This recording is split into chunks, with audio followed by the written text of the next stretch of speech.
friends, welcome back to Pink's Kitchen. Today let's check out how to make pizza or pasta seasoning. This is very easy to make, so let's quickly check out the ingredients and get started. To a small mixing bowl, add a teaspoon of chilli flakes.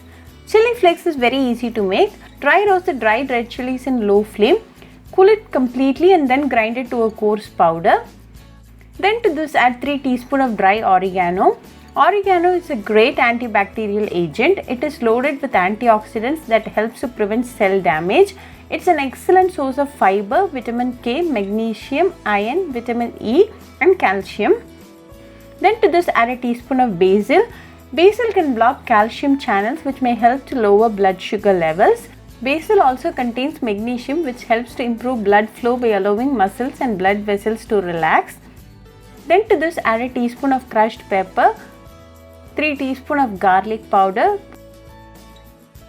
quarter teaspoon of salt and quarter teaspoon of sugar.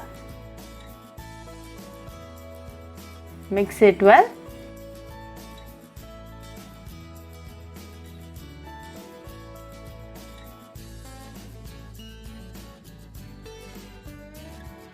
Transfer the mixture to a mortar and pestle and crush it well. You need not grind it to a fine powder, just a coarse powder is good enough. Now a delicious homemade pizza or pasta seasoning is ready. You can use this in many recipes such as pizza, pasta, garlic bread, seasoning for chips and many more.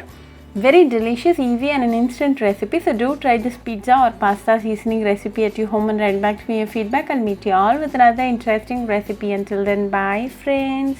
Hope you like this video, so please do like, share, comment and subscribe to Pink's Kitchen channel and click on the bell icon for latest updates. If you wish to check out our recipes in Tamil, you can visit Pink's Kitchen Tamil channel. I'll be giving the channel link in the description box. Happy cooking and thanks for watching this video. I'll meet you all with another interesting recipe. Until then, bye friends.